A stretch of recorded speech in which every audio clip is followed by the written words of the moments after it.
Most people think of the Silk Road as caravans, camels, deserts, and merchants carrying silk across endless sand dunes. But the real story isn't about silk at all.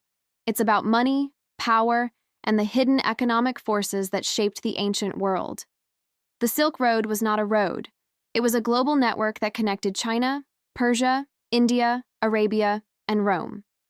It was the ancient world's internet, and money was its bandwidth. The Silk Road existed because the world had a currency imbalance. The Roman Empire had gold. China had silk. But China didn't want Roman goods. They wanted silver. Rome wanted silk so badly that gold and silver started flowing east at massive levels. Roman politicians complained constantly. Pliny the Elder said Rome was being drained of its wealth because Roman women loved Chinese silk. China didn't care. They got the precious metals they wanted. This gold-silver flow-shaped world economics for centuries. Most people imagine emperors controlling everything, but the real power on the Silk Road belonged to the merchants. They controlled exchange rates, credit, long-distance partnerships, and supply chains. Some caravans carried goods worth millions in today's money. A successful merchant was like a modern investment banker, moving wealth across continents and managing enormous risk. But the most valuable thing traded on the Silk Road wasn't silk or gold. It was information. A merchant arriving from Persia could bring news of war, harvest failures, new taxes, rising prices, or political changes. That information allowed traders to predict shortages, avoid danger, and make huge profits. Before newspapers or the internet, the Silk Road was the world's information network, and the best-informed traders became the richest. Banking on the Silk Road was far more advanced than most people think. Merchants used letters of credit, promissory notes, money changers, and early forms of checks. A trader could buy goods in one city and pay for them in another without carrying a single coin. Chinese merchants used paper money centuries before Europe. Islamic merchants used sak, the ancestor of the modern check. This financial innovation allowed a global economy to exist long before the modern world.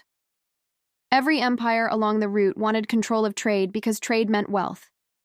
The Tang dynasty expanded westward partly to secure Silk Road territories.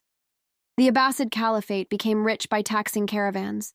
Persian cities became global centers because they were middlemen between east and west. Even nomadic tribes grew powerful by protecting or taxing traders. On the Silk Road, economics and geopolitics were the same thing. The Silk Road didn't only move goods, it moved ideas. Along these routes traveled Buddhism, Islam, Christianity, mathematics, astronomy, medicine, art, and technology. Cultural exchange was an economic product. If merchants stopped moving, ideas stopped spreading. The Silk Road was the world's first global classroom, but it had a dark side. Caravans faced bandits, deserts, mountains, corrupt officials, and unpredictable weather. One attack could wipe out a year's profit, and then there was disease. The Black Death traveled along Silk Road routes, killing tens of millions and collapsing economies from China to Europe. Trade connects prosperity and disaster. The Silk Road eventually declined, not because of war, but because European sea routes became faster, cheaper, and safer. When Portugal and Spain discovered sea routes to India and China, the overland Silk Road became less important. Sea trade didn't require passing through dozens of kingdoms or paying heavy taxes to middlemen. Slowly, the ancient network faded and the age of global maritime trade began. The Silk Road was never just about silk.